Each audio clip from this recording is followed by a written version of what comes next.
Olá! Qual o papel do médico veterinário durante uma pandemia como a de Covid-19? E em outras situações, como surtos e desastres naturais? Qual a importância da formação complementar em gestão de serviços de saúde? E como é o programa de residência em saúde coletiva? Quem nos responde essas e outras perguntas é o Dr. Gilton Luiz Almada, que tem 34 anos de experiência nacional e internacional, e nos conta um pouco mais sobre o papel do médico veterinário na saúde pública. Vem com a gente!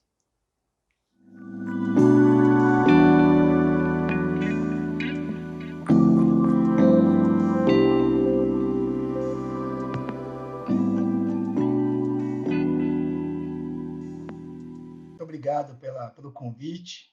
Meu nome é Gilton Luiz Almada, médico veterinário, e já formei há algum tempo, né? Eu formei em 1986 pela Uhum. Universidade Federal de Viçosa, em Minas Gerais. Naquela época não tinha nenhuma universidade, nenhum curso de medicina veterinária aqui no estado. E aí Uhum. todos que queriam fazer medicina veterinária tinham que sair aqui do estado, e eu fui um deles que fui para Viçosa. Em Viçosa, naquela época, né, eu entrei em 82 e saí em 86, era muito ligado a grandes animais de grande porte e tinha um pouco de clínica de pequenos animais. É tanto que eu e mais um outro colega, que coincidentemente também foi para a saúde pública, eram os únicos chamados cachorreiro da faculdade. Imagina você ser, né, duas pessoas serem os únicos cachorreiros da universidade.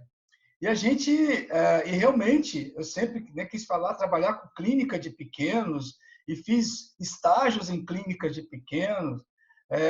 Durante as aulas, eu era um piolho lá do hospital veterinário, ficava doido quando tinha um animal internado, e acabei voltando meu curso, acaba fazendo uma coisa errada, né? Hoje, já há um tempo, já eu entendo que eu fiz uma coisa errada, que eu acabei voltando meu curso para clínica de pequenos, quer dizer, quase que uma coisa exclusiva, e deixei de lado as outras opções.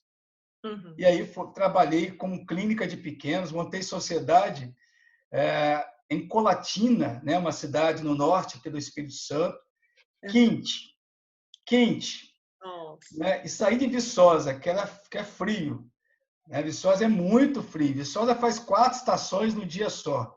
Uhum. Né? Você sai de manhã, tá frio, daqui a pouco vento, é outono, daqui a pouco é verão, daqui a pouco, enfim. Né? Isso é uma loucura, mas a maior parte é frio. E Colatina é muito quente. É tanto que meu sogro fala que lá em Colatina, ele trabalhou em Colatina, tem 2 estações, a do trem e verão. E assim eu entrei na clínica de pequenos e trabalhei em Colatina e depois não deu, em sociedade, né? Uhum. Não deu certo e vim para aqui para o Espírito Santo. Né? Entendi. Então, desde essa época, assim, a gente percebe que tem uma mudança de perfil no sentido de, hoje em dia, a clínica de pequenos animais ela é bem mais visada dentro do curso de medicina veterinária, né? Até do que a clínica de grandes, do que a parte de produção animal, Sim, que é um pouco contrário ao que era na época que você ingressou na graduação, né? isso. Mas, de qualquer forma, quando você estava se graduando, também não tinha tanto esse enfoque nas outras áreas de atuação do médico veterinário, né? Não, saúde pública nem pensar. Eu tive uma disciplina que era de higiene animal, se eu não me engano, né? Uhum. Que era falava um pouco de desinfecção de instalações, né? Sistema único de saúde, nem pensar, né? Não se falava nada. Em epidemiologia, eu vim aprender indicadores, né? Incidência, prevalência, depois que eu comecei a trabalhar na saúde pública. Eu não tinha abordagem nenhuma, né? Pelo menos na Universidade Federal de Viçosa, e acredito que fosse naquela época o perfil, né, das instituições. Né? Uma outra coisa, uma mudança de perfil aí ao longo dos anos, é a questão do sexo. Uhum. A grande maioria daquela época era do sexo masculino. Hoje tem uma inversão, né, muito, né, muito grande. Né? A maioria é mais esmagadora do sexo feminino. Né? Sim. E tinha a questão da lei do boi naquela época também? Questão de filho de Pois é, fazendeiro? Pois é, eu entrei no ano que acabou a Lei do Boi. Hum, Na verdade, eu entrei, eu fiz o primeiro vestibular, não passei, era a Lei do Boi. Né? A Lei do Boi era 50% das vagas para quem era filho de, né, de produtor rural ou tinha feito algum curso, né, os cursos do curso técnico na área agropecuária, né, e aí uhum, tinha 50% das vagas, e eles concorriam também com as outras 50%. É mais ou menos como se fosse hoje, né, como se fosse era um sistema de cota na época, aham, sim. né, para privilegiar a pessoa do campo, né, o Uhum, produtor, o filho do produtor, porque a maior parte das universidades é mais ligada a animal de produção mesmo. Então, no primeiro ano que eu fiz, né, eu não passei. Aí, no segundo ano que eu passei, não sei se foi isso que me ajudou, né, porque eu não aham, sou filho de produtor, não tem nada, né? Sou da cidade mesmo. sim. E como é que foi, então? Você começou a atuar com clínica de pequenos animais, acabou não dando certo, e em que momento teve essa guinada para você começar a trabalhar na parte de saúde pública? Eu vim para o Espírito Santo, desculpa, eu vim para Vitória, né, na Vitória, depois fiquei um ano lá em Colatina, e sempre gostei também da docência. Eu fui monitor, né, na época da universidade, fui monitor de histologia, né, na Uhum, época, né, grande parte do curso eu fiquei como monitor e gostava muito de ensinar, gosto muito de ensinar. aham, E aí teve uma oportunidade de começar a dar aula, né, numa instituição uma escola de ensino médio, né, no uhum, início foi ensino médio. Então eu comecei a trabalhar clínica de pequenos e dava aula de biologia, de química, né, que eu sempre gostei e tal. aham, E aí eu acabei um belo dia teve um concurso na prefeitura de Vitória, uhum, né, e aí eu me inscrevi nesse concurso. E esse concurso, na verdade, a prefeitura tinha clínica, desculpa, um consultório lá na Secretaria Municipal de Saúde para fazer o atendimento clínico dos animais. E eu, né, entrei, apesar de o conteúdo cobrado no concurso, foi Sistema Único de Saúde, e naquela época eu tive que, minha ex-esposa estava fazendo enfermagem, então ela tinha acesso esse conteúdo. Então eu estudei, né, aham, aprendi, né, foi a primeira vez que eu vi o conteúdo e tal, justamente para poder fazer o concurso. E entrei, né, e trabalhei como clínica de pequenos. E aí, aham, mas nesse meio tempo, você começa então, eu tinha clínica particular e fazia atendimento no consultório. Só uhum, que lá é saúde pública. E sim, aí, conversa com os profissionais, participa de reuniões, participa né, de algumas discussões. Né, foi uma época que o SUS estava efervescendo, o Sistema Único de Saúde. uhum, E aí eu mesmo fiquei meio indignado com o fato do médico veterinário não atuar na área da saúde pública. Eu uhum, comecei a ver a atuação, né, e fazendo clínica, atendimento clínico, que também não é um atendimento clínico muito ruim, porque a situação era muito ruim. E aham, gradativamente eles acabaram encerrando as atividades lá, né, de atendimento clínico, uhum, e aí eu fui trabalhar inicialmente na vigilância sanitária. Então, a minha experiência foi com vigilância sanitária. E aham, comecei a me apaixonar. Aí eu comecei a me apaixonar.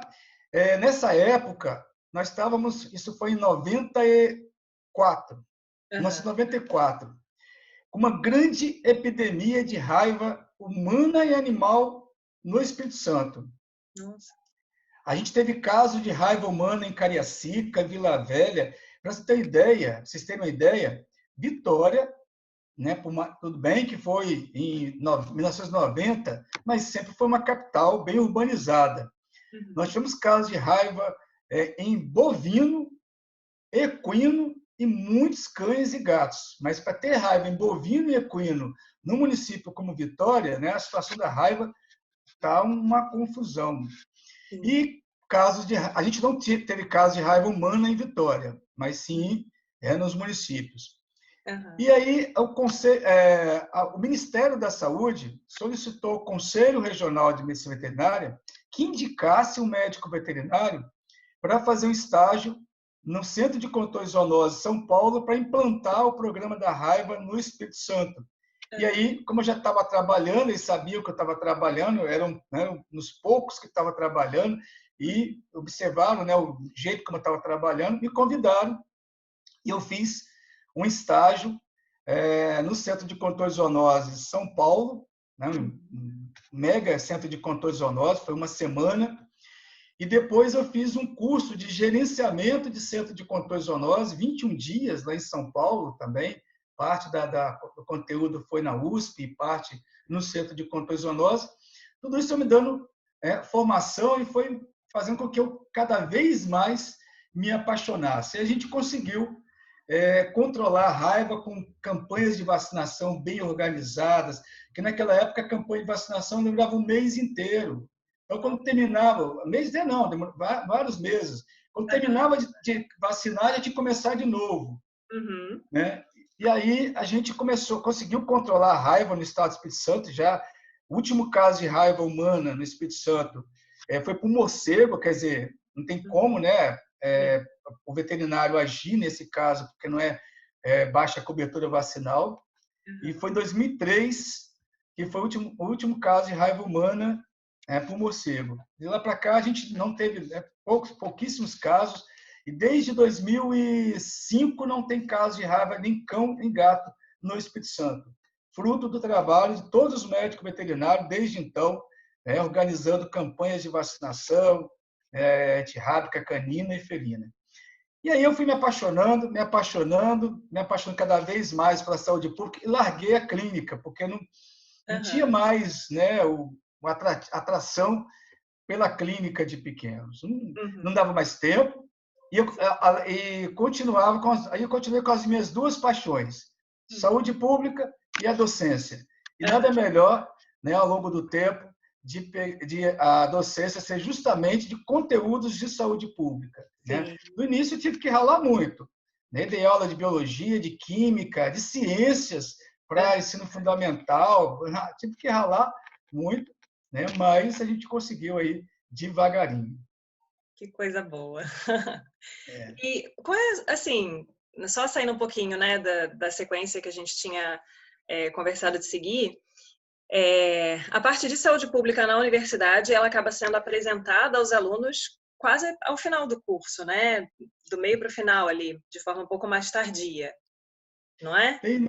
Não, hoje, na varia um metade pouco. em sexto período, você já tem epidemiologia, né?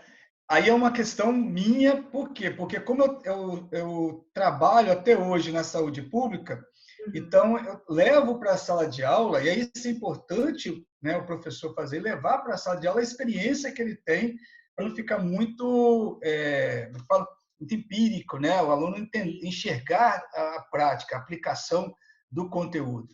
Então, é do sexto período que tem epidemiologia, e no sétimo período a disciplina de zoonose. Mas a partir daí é o oitavo, nono, né?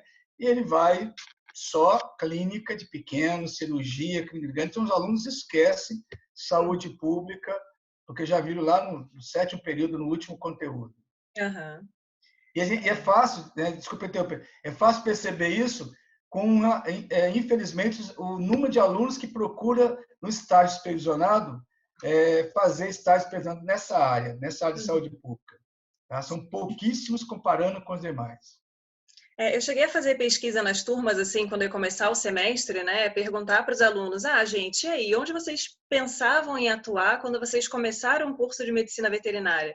Porque a gente sabe que existe essa possibilidade de uma mudança de curso, né? A gente tem aquela ideia abstrata do que é a profissão que a gente quer seguir, né? Baseado em veterinários que a gente acompanhou. Levei meu cachorro, achei bacana, quero fazer isso também, né? Ou então tenho fazenda, vejo essa necessidade, é uma coisa que eu gostaria de fazer. Mas quando a gente entra no curso, né? Tem toda aquela quantidade de conteúdo, é um curso muito denso, né? 5 anos, estudando vários assuntos diferentes. A pessoa pode acabar se encantando por uma outra área, né, e resolvendo enveredar aí por um outro caminho diferente do que ela tinha imaginado ali no início. E ainda assim, a grande maioria dos alunos, alguns mudaram de ideia, mas em geral está sempre associado à clínica, reprodução, cirurgia. Fica Sim. ali oscilando nessas 3 áreas, assim. Até outras áreas, né? Patologia, laboratório, a gente vê pouquíssimos alunos mostrando interesse. A biologia E molecular está aí, né, num é, avanço cada grande, um campo enorme para sim, qualquer profissional, inclusive médico veterinário. existem muitas possibilidades interessantes, assim. E é uma questão que realmente, assim, é um pouco preocupante, né? Porque é lógico que as pessoas têm o direito de tentar atuar na área que elas sonham, naquilo que faz os olhos delas brilharem, mas existe uma saturação de mercado, existe, né, uma discrepância aí entre as pessoas que querem atuar numa determinada área e o que tem de vaga, né, para que as pessoas tenham um desempenho profissional compatível com o esforço que elas tiveram para chegar naquele ponto, né? Porque é muito investimento físico, emocional, financeiro para você passar Sim, por esse curso, né? Então, eu acho muito importante, né, que a gente conheça um pouco da vivência, porque assim, quando as pessoas não fazem ideia das possibilidades que existem, eu acho que é muito comum, às vezes, a pessoa encarar determinadas disciplinas como aquilo que eu preciso fazer para pegar o meu diploma. E não como, né, uma cadeira ali que vai agregar um conhecimento, que vai me abrir uma porta ou uma janelinha que seja, de uma possibilidade de atuação, né? E tem áreas que, assim, a gente vai, pode não ser o sonho da vida na hora que você começa a trabalhar, mas você vai, né, conhecendo, se apaixonando, né, vendo todas as possibilidades que aquela área oferece, né? Então, acho que isso é sim. muito importante, assim. E Muito interessante. conhecer, quer dizer, os estágios, na verdade, são uma oportunidade para você conhecer as várias áreas e você, de onde que você vai querer.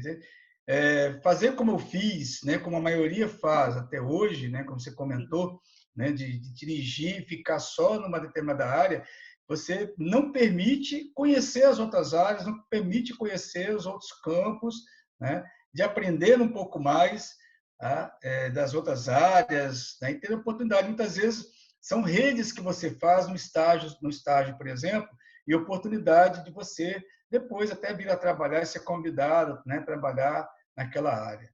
Então é muito importante conhecer, se deixar, se permitir conhecer todas as áreas, como você comentou, né, é imenso o campo da medicina veterinária.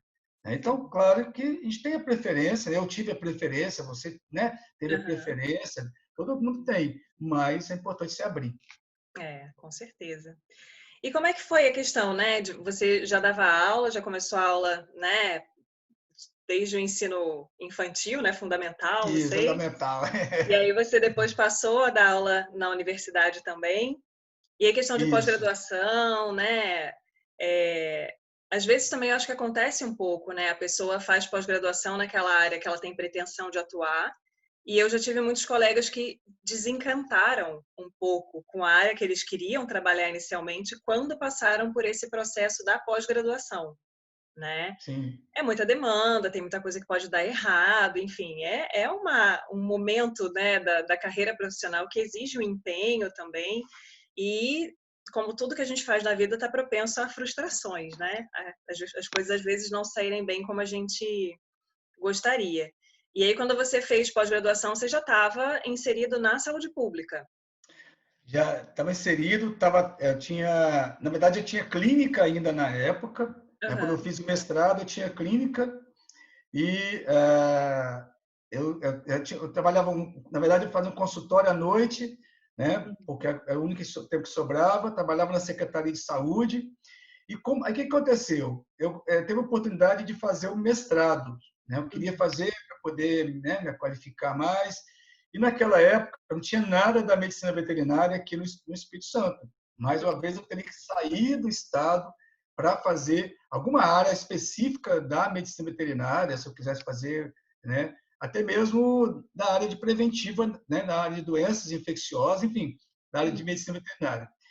E aí, existia um núcleo de doenças infecciosas na Universidade Federal do Espírito Santo que só permitia médicos para fazer naquela época. Então, eu Uhum. poderia ter feito mestrado lá, por exemplo, mas acabei não fazendo por conta disso, porque só aceitava médico. Hoje, né, já aceita qualquer profissional da saúde. Uhum. E aí eu vi um edital de ciências fisiológicas. E Uhum. aí fiz processo seletivo de ciências fisiológicas da Universidade Federal de Viçosa, do Espírito Santo, desculpa, Universidade Federal do Espírito Santo, e fiz o mestrado em ciências fisiológicas, com enfermeiro, com médico, não tinha nenhum. Aliás, por incrível que pareça, meu orientador é um médico veterinário, está aposentado, mas ele é professor, ele é aquele professor que fez a iniciação científica dele toda em fisiologia, formou, fez mestrado, doutorado, passou no concurso da Universidade Federal em fisiologia, então ele sempre foi professor na área de fisiologia, mas ele era médico veterinário, não sei, né, acabou eu caindo, né, com ele, mas simplesmente foi uma coincidência, porque foi ciências fisiológicas. Isso foi o que abriu para eu ser chamado para implantar o curso de medicina veterinária, porque naquela época não tinha quase nenhum médico veterinário aqui no estado com mestrado. Tanto que, né, inicialmente, a gente teve que chamar abriu a maioria dos professores, né, na UVV, na Universidade de Vila Velha, era de fora, né, por conta disso. E aí, assim, né, depois eu falo da questão da universidade, mas paulativamente eu comecei a fazer também, aí comecei a fazer os cursos de especialização. Por quê?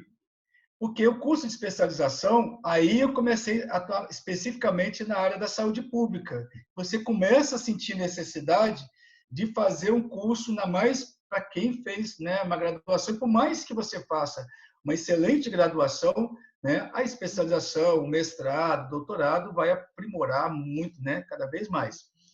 E aí eu fiz uma especialização em saúde pública. Né? Foi onde eu também conheci, né, a teoria, né, a parte da filosofia da saúde pública, né? Fiz uma, né, rede.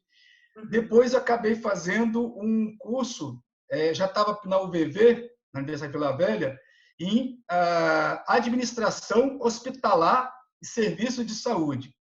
Só tinha eu e um outro médico veterinário, que era o diretor do hospital veterinário da UVV. O resto é tudo médico, enfermeiro, hospital dos vários planos de saúde, né? Mas a gente discutia a gestão. Sim. E aí, né, foi importante para mim para me aprimorar na questão da gestão, independente se é gestão hospitalar, mas da gestão de serviços de saúde. Sim. E aí eu fiz uma terceira especialização em emergências em saúde pública. Porque desde 2007 eu trabalho nas emergências em saúde pública. Surtos, epidemias, é minha paixão desde então. Quando eu fico sabendo que tem um surto, estou indo correndo para lá. Inclusive agora, né? Covid. Sim, na Covid está aí. Né? Sim. A gente, esse setor, eu coordeno, né, coordenei a implantação desse setor em 2007 e estou lá até hoje na coordenação desse setor que se chama Centro de Informações Estratégica em Vigilância em Saúde. Faz parte de uma rede nacional, todos os estados têm, né, na capital também, as capitais e alguns municípios de fronteira. Esse setor ele é responsável por monitorar as emergências em saúde pública e organizar uma resposta coordenada, seja um surto, uma epidemia ou mesmo um desastre natural. Em janeiro eu estava de férias e aí era no sábado, né, a gente fica sabendo que choveu na sexta-feira em Conha, acabou com o município de Conha. Eu estava terminando minhas férias, né? Domingo seria meu último dia de férias, mas a responsabilidade da gente é maior. Vamos para lá organizar a vigilância, né? Porque quando você chega, o município está todo estruturado, né? Acabou, teve enchente, e aí a gente ajuda né, na logística, junto com a Defesa Civil, né? A Defesa Civil implanta um abrigo, mas esse abrigo precisa ser olhado do ponto de vista sanitário, as pessoas que chegam lá, perdem medicamento, será que estão com medicamento, né? A comida que está sendo feita lá, né, tem que ser adequada, um local higiênico. Então, a gente faz toda essa orientação, acompanhamento, até que o município consiga, né, caminhar. Sim. E atualmente, como você comentou aí, na verdade, desde março, né, propriamente dito, estamos aí direto na Covid, ajudando na resposta a essa grande pandemia que está aí. Sim.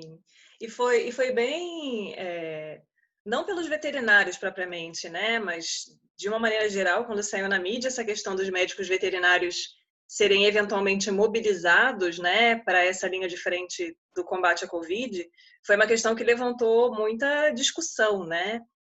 Muitas pessoas que não têm conhecimento a respeito da atuação do médico veterinário disseram, nossa, que absurdo, como assim? O cara que cuida do cachorro vai cuidar da nossa saúde? Tudo bem, o cara que é fisioterapeuta, o cara que é de outras áreas, né?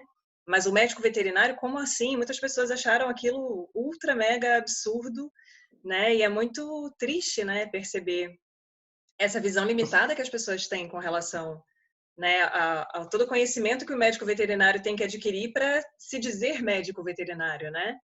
Chegar a ser portador daquele diploma. E o médico veterinário, a medicina veterinária, é uma das 10 profissões da saúde. Uhum. Nós temos o privilégio de sermos, né, de ser uma profissão da agricultura, Sim. E da saúde ao mesmo tempo, quer dizer, do ponto de vista governamental, inclusive, seja município, estado, né, governo federal, nós estamos um pé na agricultura e um pé na saúde. Nós somos né, das 10 categorias profissionais. Existe uma lei sobre isso, dizendo que nós somos profissionais da saúde. Sim. Lógico que num trabalho como esse da Covid, eu não vou fazer diagnóstico. Uhum. Né? Esse é o médico, é o enfermeiro, vai fazer reabilitação, mas tem muita coisa para a gente fazer. A vigilância epidemiológica, né? Fazer análise epidemiológica. Né? Nós somos, quem trabalha nessa área é chamada epidemiologista de campo. Uhum. Né? Como é que você acha? Você acha que é o médico que está lá no hospital, né? Ou enfermeiro, fisioterapeuta, que vai fazer aquelas análises que saem, né, diariamente, como é que está a tendência da doença, né, o mapa de risco? Somos nós, profissionais da saúde, seja médico veterinário, seja enfermeiro, qualquer profissional, né, da saúde que esteja ali. O fato de dizer que o médico veterinário vai atuar nessa frente não quer dizer que a gente vai entubar paciente, né? Não, É com certeza. bem diferente isso aí. Inclusive, em 2016, a Angola, na África, estava passando por uma epidemia de febre amarela urbana. Uhum. Né? O que a gente teve em 2017 é febre amarela silvestre, onde você tem a transmissão por um mosquito silvestre, né? Não é o Aedes aegypti, não é uma transmissão do ser humano para ser humano. Lá era a transmissão do ser humano para ser humano através do mosquito, né? do gênero Aedes. E aí uma amiga minha, a Organização Mundial de Saúde, estava convocando profissionais do mundo todo para atuar como voluntários lá em Angola. Sim. E aí uma amiga, né, me falou, me candidatei e fui selecionado. Eu fiquei 45 dias em Angola, né? Desses 45 dias, 30 fiquei responsável por uma província como se fosse um estado, né? Responsável como se fosse um estado lá de Angola, fiquei responsável por organizar a vigilância, trabalhar, então ia nos hospitais, orientava os médicos como notificar, como fazer, até mesmo, né, orientar o atendimento, a parte básica do atendimento, que coisa que a gente pode orientar. Tá? Então, até isso a gente podia fazer, como coletar a amostra, por exemplo, e conservar a amostra, né, que coletou o sangue do paciente. Tá? Então, a gente fazia isso. E, por incrível que pareça, éramos 5 brasileiros. Tinha gente do país inteiro lá, né? Do mundo todo lá. Tínhamos 5 brasileiros. Desses 5 brasileiros, 3 médicos veterinários. Eu, mais 2, uma farmacêutica e uma enfermeira que foram selecionados pela OMS para trabalhar. Então, se a própria Organização Mundial de Saúde entende que o médico veterinário pode fazer esse trabalho, né? Isso quer dizer que, pelo menos lá fora, a gente tem uma visão da importância do médico veterinário como profissional de saúde. Infelizmente, você ouve muitas vezes, agora recentemente teve, inclusive, um médico veterinário foi convidado para assumir uma diretoria que é responsável pela parte de imunização. E fizeram muitas críticas, né? Como você comentou da questão da chamada do médico veterinário na Covid, agora, recentemente, várias críticas, como o médico veterinário, né, vai vacinar contra a febre aftosa, não sei o quê, vai vacinar boi. Não é isso, né? São profissionais, são gestores da saúde, nós somos gestores. Não vamos aplicar a vacina, mas sabemos muito bem selecionar um tipo de vacina, né, necessária, tem alta eficácia e assim por diante. Com certeza. E, assim, eu fiquei curiosa com essa sua ida a Angola, achei isso muito, muito interessante. Então, eu queria que você comentasse, assim, um pouco, além da questão, né, profissional, de você atuar lá, até a questão de experiência de vida, né, da diferença que tem você ir para outro país, né, que tem toda uma estrutura diferente, uma cultura, né, por mais que lá eles falem português, né, Sim. toda uma cultura diferente em termos de experiência de vida, né, como é que foi isso para você? Assim, foi um negócio tenso desde o início, porque na expectativa, né, no medo de ir também, nunca tinha participado desse tipo de coisa. Eu bati com o meu carro 2 vezes, para você ter ideia. Eu Nossa! fiquei tão distraído, tenso, pensando como é que ia acontecer, que não ia acontecer. Eu acabei batendo o carro 2 vezes, né, de tanta tensão que estava antes da viagem. E lá foi muito interessante por conta da rede que a gente fez com outros profissionais, né, que estavam convidados pela Organização Mundial de Saúde. E apesar de, né, como você falou, lá no país é em português, mas você tinha italiano, alemão, tá? E a gente vivenciar um país pobre, né, que você tem lixo na rua, na capital, né, na calçada, muito mais do que tem aqui, uma pobreza muito grande. Então, eu comecei, inclusive, a fazer algum trabalho voluntário, né, junto com as igrejas. Aí é uma coisa muito a própria minha, né, em termos de pessoal, de fazer um trabalho junto com as igrejas, né, lá e fazer orientar as pessoas, né, dentro do meu conhecimento mesmo, né, o que eu podia fazer de higiene, a questão da qualidade da água, né, do alimento, né, orientar o melhor possível essas pessoas, né. Tinha umas coisas muito interessantes lá, por exemplo, os homens, eram os homens que faziam a cutícula das mulheres, né? E na rua, na praça. Então, você passava na praça, os homens é que faziam, né, cutícula das mulheres, salão de beleza lá na praça, nas praças, e os homens que faziam das mulheres, né? Não era mulher fazendo. Então, as coisas bem interessantes, a comida também, né? Eu levei uma caixa de hipoclorito de sódio por causa da qualidade da água, né, com medo. Mas, assim, a Organização Mundial de Saúde tem muita preocupação, tanto que a gente fez um treinamento, por exemplo, até mesmo de só poder andar em carros blindados, com o piso do carro blindado, porque ainda tem muita mina lá. Deixaram muita mina. Então, você vê muita gente lá amputada, que pode ser tanto pela poliomielite, né, paralisia infantil, que ela é endêmica ainda, quanto também pelas minas que estouram, as pessoas perdem braço, perna, né, até morrem. Então, a gente não podia, teve um treinamento para poder só andar em alguns lugares, só com os veículos da ANS, né, e assim por diante. Então, foi uma experiência de vida fantástica. Eu tenho vontade de vez em quando, eu fico pesquisando na Organização Mundial de Saúde, se tem uma vaga para ir para lá, para ficar, né, um tempo, né, para poder voltar lá. Né. Tem alguns amigos que eu fiz, né, lá e continuo ainda, né, e muito bacana. É uma experiência tanto profissional quanto de vida, que acho que não precisa nem ir para fora do país, né. O Brasil já permite, né, a gente trabalhar como voluntariado. Sim. É uma experiência muito enriquecedora, né? Muito interessante isso para a formação pessoal também, para mudar um pouco a visão de mundo que a gente tem, né? Sim. Às vezes a gente fica lá só na nossa redoma ali, vivendo o que a gente já vive, vivendo o que a gente já vê, né? E tem muito mais coisa aí fora para a gente aprender e descobrir, né? E contribuir para a melhora também, né? Sim. Então, eu queria que você Pode comentasse falar. um pouco também Então, assim, resumidamente, né, quais são as etapas que você acha, né, que são importantes para a formação, para a pessoa atuar na saúde pública? Você acha que, assim, é lógico que, né, se a pessoa faz muito estágio durante a graduação, já tem a visão de atuar nessa área e vai trabalhar de fato, ela já tem uma bagagem um pouco maior.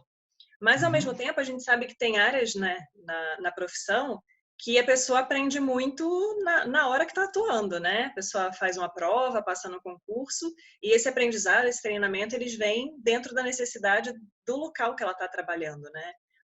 Como é que você, na sua visão, assim, como é que é na saúde pública, na experiência que você É tem? principalmente estágio, para poder conhecer mesmo, fazer o estágio, nem que seja, né, estágio, se não puder fazer o estágio supervisionado, pelo menos em algum momento conhecer. Essa Uhum, semana, por exemplo, eu tive um aluno do sexto período que me procurou, que ele queria fazer estágio, que ele já fez em várias áreas, queria fazer o estágio, né, na área de saúde pública. Olha que bacana, é assim que, sim. né, deveria ser na graduação os alunos. E depois, quer dizer, no caso da saúde pública, você tem concursos, né? Para entrar de maneira geral, é concurso, tanto na prefeitura, tanto no governo, né, estadual, federal. A Secretaria de Estado da Saúde, ela montou esse ano, começou esse ano, inclusive eu que estou coordenando a residência em saúde coletiva, é uma residência multiprofissional, então tem vagas para médico veterinário, para enfermeiros, para farmacêutico, enfim, né? Exceto o médico, porque é residência médica, então uma Sim. residência em vigilância em saúde. Eles atuam 2 anos em residência em vigilância em saúde. Eles Uhum, fazem 6 meses em cada vigilância. Então, 6 meses na epidemiológica, uhum, 6 meses na sanitária, 6 meses na ambiental e 6 meses na saúde do trabalhador. uhum, Esse profissional, com certeza, ele vai ser muito mais bem visto, né, sim. para poder ser contratado do que um outro que não tenha feito. Então, uma sugestão, quem quer, é fazer a residência em saúde coletiva Uhum, da Secretaria de Estado da Saúde, outros estados também têm, se quiser fazer, né? Então, uma residência é uma maneira, porque você vê, ao mesmo tempo, está especializando, mas é principalmente com a prática, está sim. vivenciando a prática, né? E ter experiência prática. E cursos de especialização também, né? Ajuda muito. Agora, é bom fazer o curso de especialização depois que entrar, porque às vezes entra na vigilância sanitária, então vai fazer um curso ligado à vigilância sanitária. Uhum, Então, é melhor fazer o curso. Se tiver o de saúde pública, ok, que é um curso amplo, né? De vigilância em saúde, mas os cursos de especialização ajudam muito, mestrado, doutorado. Nesse caso da saúde pública, ele ajuda só na pontuação, em termos de formação, né? Porque ele é muito específico, a não ser que faça o mestrado em saúde pública. Com certeza, tem mestrado em saúde pública, tem doutorado em saúde pública, mas, fora isso, ele não vai contribuir tanto quanto um curso de especialização, por exemplo, porque ele é mais amplo e vê uma visão maior. Né? E a residência, então, melhor é. Não porque eu coordeno, não, porque tem residência em outros lugares. Não estou puxando a sardinha, Não, não. eu sei que Mas, coordena é a melhor pessoa para falar, né? Porque aí você vai é, vendo de dentro ali como é que é a situação, E são, né? e são vagas, né, no caso da residência, são 4, estão divididos em 4 regionais de saúde. Então, tem campo lá na região de São Mateus, Uhum, Colatina, Cachoeiro e aqui em Vitória. Então, a pessoa, às vezes, é de Cachoeiro, quer, né, ficar lá, e aí pode fazer a residência. Né? E residência, para quem não conhece, tem uma bolsa, né, de R$ 3.300, se não me engano, uma bolsa. Né? uhum. Então, ajuda pra caramba, Para uma pessoa né? recém-formada, né? Excelente. Informada, né? Sim. Ajuda pra caramba. E as próprias residências em outras áreas, né? Elas já estão apresentando essa tendência de, independente da área que a pessoa vai fazer o programa. Então, por exemplo, eu fiz um programa de residência em grandes animais, né? Clínica, cirurgia, anestesiologia. As pessoas passam também por um período pela saúde pública, né? Sim. Para agregar mais conhecimento, para ampliar. E quando eu estava lá em Botucatu, foi bem interessante que os residentes saíam para assistir às aulas, né, e para ir para os núcleos de atendimento à saúde da família. Então, eles sempre vinham relatando o quanto isso agregava, tipo, além do conhecimento técnico, né? Que é uma coisa que eles não tinham vivenciado tanto, eles nunca tinham focado muito naquela área, porque eles sempre as pessoas acabam direcionando, né? Então eles eram de grandes animais, mas eles comentando também a respeito da experiência de vida, né? Do que eles aprendiam, do que eles viam da convivência na comunidade, como eles conseguiam contribuir com pessoas que eram acumuladoras de animais, pessoas que tinham problemas sérios de saneamento na região que moravam. Então, como eles conseguiam, às vezes, contribuir nessa orientação, né, da população. E, assim, invariavelmente, todos eles comentavam que era extremamente enriquecedora essa experiência, né? Então, acho que a gente tem que ter essa visão, né, ampla também. Sim, ser pessoal, né? Um ganho pessoal, um ganho de você dar um retorno para a sociedade, ajudar a sociedade, né? Como você comentou, as residências, elas, no momento que elas começaram a virar residência multiprofissional em saúde, elas foram para a saúde, aí tiveram que colocar atividades ligadas à saúde pública. Então, mesmo quem faz hoje residência em clínica de pequenos, tem lá, em multiprofissional, né, tem que faz algumas disciplinas, mais. E é bacana isso, né? Porque o médico veterinário, que eu falei, mesmo o médico veterinário que está na clínica de pequenos, por exemplo, ele faz saúde pública também, porque Sim. no momento que ele vê um cão com uma verminose, ele tem que orientar a pessoa, né? Tem que orientar o tutor, que tem que procurar o médico, né? Ver a questão da parasita, né? Se tem alguma criança com verminose também, enfim, também está fazendo isso, e outras zoonoses que possam estar ali acontecendo também. Tá? Com certeza. E uma coisa que eu lembrei, apesar da gente, médico veterinário, não, claro, não fez prescrever, mas me lembro de um fato de um colega médico veterinário que foi investigar um caso de febre maculosa brasileira, que é aquela doença transmitida pelo carrapato. Sim. E ele foi investigar, foi no hospital, pegar os dados com a pessoa, né? Estava internada, mas estava lúcida ainda, podendo passar as informações. Aí, quando ele foi ver o prontuário para ver, anotar, não tinha a medicação que o Ministério da Saúde preconiza. Né? E existe uma situação que, nos casos graves de febre maculosa, se não for tratada a tempo, né, 80% evolui para o óbito. Né? Um fator de risco para óbito é não tratar a tempo. É tanto que, no caso da febre maculosa, você já entra com a medicação específica logo na suspeita, não espera confirmar, que é doxiciclina. Aí ele procurou o médico, orientou, mostrou lá o manual do Ministério da Saúde e tal, o médico, né, explicou. Tem que ter muito cuidado, né? Porque chegar para o médico e dizer que ele estava conduzindo, né, fazendo uma condição clínica errada é complicada, né, para o nosso lado. Então, ele foi, explicou, mas ele salvou a vida dessa pessoa. Com certeza, pode ser que evoluísse para o óbito. Então, é excelente, né? Olha a diferença que o médico veterinário faz na vida das pessoas, Com certeza. né? E você tem algum dia típico de trabalho ou tem muita variação, assim? Como é que é um dia típico de trabalho seu? Pois é, atualmente, no dia típico, o inquérito, que eu estou muito envolvido no inquérito da Covid. Então, teve inquérito geral, agora, inclusive, está com inquérito, né, sorológico para os escolares, organizando.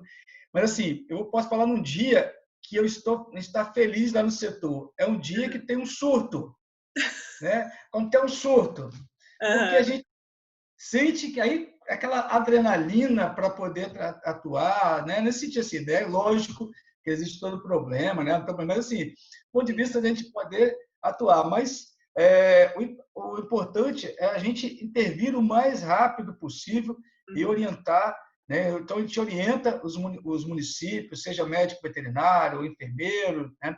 Então trabalha muito com orientação e atuando quando o município não tem condições, né, ou tem dificuldade para fazer uma abordagem num surto, numa doença emergente, né, um desastre, a gente atua, né, com a equipe. Né? Então, a minha atuação tem sido nessa linha, né, de monitorar os agravos e fazer a intervenção nesses surtos. E agora, na Covid, né, o inquérito. Quase todo dia tem uma reunião para organizar como é que vai ser o inquérito. Temos inquérito geral, inquérito de profissionais de saúde, inquérito presidiários, né, dos profissionais que atuam em presídio, dos presidiários, e agora estão no inquérito escolar.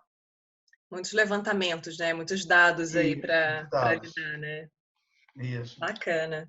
E uma questão assim que eu particularmente, né, acho muito interessante abordar é que assim, eu acho que a gente tem uma tendência, eu não sei se eu estou generalizando, se eu estou exagerando nisso, mas assim, por exemplo, se eu estou na graduação, né, e aí eu conheço um médico veterinário muito bem sucedido, que tem uma prática muito bacana, e você olha aquela pessoa, você admira, né, você vê onde a pessoa está, e você às vezes traça aquilo como meta, né? Eu gostaria de chegar onde essa pessoa está. Mas em geral a gente não consegue ter muita ideia do que a pessoa passou até chegar lá, né? A gente vê aquele topo da montanha lá, quer chegar lá, mas às vezes a gente não consegue avaliar bem se a gente está disposto a todos os tropeços, a todos os desvios, a todo o tempo que a gente vai ter que empenhar para chegar nesse lugar. Então, eu queria saber, assim, em termos, né, de atuação profissional, de construção da sua carreira, quais foram as coisas, assim, que você eventualmente teve que abrir mão, né? Se de repente para você foi meio, assim, você ficou meio decepcionado de deixar de atuar em pequenos animais, né? Ou se foi um processo mais orgânico, a coisa foi fluindo, você foi, né, ao mesmo tempo se apaixonando ali. Você meio que já comentou isso, né? Uhum. Mas, assim, o que você teve que abrir mão? Que foi a parte ruim, assim? Um pouco do convívio da família, né? Porque eu acabei me casando muito cedo, né? Uhum. Naquela época, tinha até brincadeira no pessoal, forma, fica bobo e casa, né? Então, é isso. Então, eu acabei me casando muito cedo e tive filhos, né, também. Então, acho que a diferença do mais velho para o mais novo é de 10 anos, né? Eu participei muito mais da vida do mais novo do que do Uhum. mais velho, porque a gente, como você falou, estudar, reunião, a gente teve que abrir mão de muitas coisas, passeio, porque tinha que estudar, participar de, né, ver, quer dizer, férias, não podia gozar as férias quando eu quisesse, né, gozar as Uhum. férias com a família, passear. Então, acho que uma das coisas que, assim, que, né, me angustiou foi essa questão familiar que eu Uhum. tive que abrir mão. Ao mesmo tempo, os meus filhos, como você falou, eles me admiram, eu sei que eles me admiram profissionalmente, como, inclusive, Uhum. né, muito como pai, sou bem presente com eles até hoje, né, muito presente, mas eles perceberam também que fazia parte, naquele momento, do meu desenvolvimento profissional, e agora é a vez deles, né? Eu tenho um Uhum. com 30 anos, outro com 20 anos, estão cada um né, no seu trabalho aí, um está fazendo, estudando ainda, o outro já formou, então, né? Então, uma das coisas foi essa. A outra foi aí também, olha só como é que é a questão do casamento, hein? Ah, pessoal, era um pouco para vocês estabilizarem, porque eu não podia sair também daqui, porque eu já tinha família, então não Uhum. podia estudar. Queria estudar, ter feito um curso fora, né, que tinha muito mais oportunidades naquela época do que Uhum. aqui. E aí, por conta disso, eu também não fui. Claro que hoje em dia você tem uma diferença, né? As pessoas não têm esse pensamento, mas no meu caso, como você falou, assim, o que as pessoas têm que passar, e tem, né? Foi Sim. um pouco isso também. Tá? E provar, né, desde aquela época, que o médico veterinário é um profissional da saúde, né? Então, assim, Uhum. e a gente tem visto, ao mesmo tempo, muita gente achando importante, tanto que eu, né, consegui alcançar, eu fui coordenador de curso de graduação, coordenando um setor hoje, coordeno a residência, quer dizer, tudo isso por convite, pela, né, qualificação que as pessoas percebem que a gente vai Uhum. tendo aí ao longo dos anos. Isso é muito gratificante, né? Você está até hoje você ser convidado. Olha só, eu fui convidado para ser o primeiro né, do Né? canal. Olha só que privilégio. Hein? Não, mas é bem interessante isso, né? Porque essa questão familiar, eu acho que provavelmente ela vai ser comum às pessoas que eu vou conversar daqui para frente, que eu acho que é um ponto sensível para as pessoas, né? Mas é importante a gente mostrar, principalmente para quem está cursando agora, para quem está recém-formado, que assim, não existe nada que você vai conquistar na sua vida que seja realmente valioso que você não tenha que lutar por aquilo de alguma forma, que você não tenha que abrir mão de coisas que são também importantes para você de alguma forma. Então a gente tem que fazer opções ao longo da vida, né? E por mais que algumas coisas doam um pouco, né? Às vezes dói um pouco Sim, tomar essas decisões. Quando a gente tem uma família que apoia, né? Que estimula, ou que chega um momento que enxerga o porquê daquele nosso esforço, isso é muito bom para a gente, né? Dá aquele alívio, falar, bom, pelo menos, né? Tá todo mundo enxergando e ajudando também você a calçar o caminho que você está traçando para chegar onde você está hoje, né? sim, com certeza, né? O apoio é fundamental, né, da família, dos amigos, é fundamental. Sim. Muito bem. Do que eu tinha, né, tipo, pensado mais ou menos para a gente conversar, era isso. Eu queria saber se você quer fazer mais alguma consideração, se tem alguma coisa que você acha importante falar, né, principalmente para os estudantes, para quem pretende fazer medicina veterinária. Inclusive, assim, aí na área acadêmica, né, eu entrei em 98 na Uhum. Universidade de Vila Velha. A convite foi uma coisa interessante também, como eu falei, porque Uhum. eu tinha mestrado, eram poucos que tinham mestrado aqui, fui convidado. Na verdade, eu deixei o currículo lá. Uhum. Pelo dia, recebi uma ligação do presidente da mantenedora para participar de uma reunião. E um colega que tinha me indicado, só que ele não tinha mestrado, ele só tinha Uhum. curso de especialização. Aí ele falou, não fui convidado não. Aí cheguei lá na reunião, aquela conversa com o assessor e tal, e aí já, né, o curso vai ser assim, o curso vai ser assim, aí uma hora já de reunião, aí o presidente da mantenedora perguntou, a gente está meio assustado, né? Eu falei assim, meio não, muito assustado. É porque a gente quer que você coordene a implantação do curso de medicina veterinária aqui na UVV. Foi um outro grande desafio, né? Sim. Porque uma coisa é você dar aula, outra coisa é você implantar um curso que não tinha nada aqui também, né? Sim. Seria o primeiro curso de medicina veterinária do estado. Então a Uhum. gente teve a parceria com os outros colegas médicos veterinários, fez logo de cara, a gente fez concurso, o primeiro curso lá da UVV, da Universidade Vila Velha, a fazer edital para poder convidar os professores para participar do processo seletivo, né? E o curso foi desenvolvendo, né? E hoje está um grande sucesso.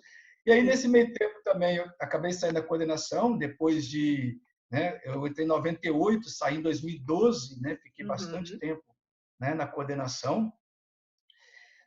Eu dei aula na medicina também. Olha só, fui lá para a medicina. Lembra que eu falei do curso de mestrado de ciências fisiológicas? Olha como é que a coisa da. Eu fiz o mestrado em 95 Hum. em ciências fisiológicas. E só fui utilizar o mestrado mesmo depois que eu saí da coordenação, comecei a dar aula de fisiologia na medicina. Dei aula de fisiologia até o ano passado na medicina, Olha. né? O segundo, terceiro e quarto período, né? Lá tem a metodologia ativa, tá? Uhum.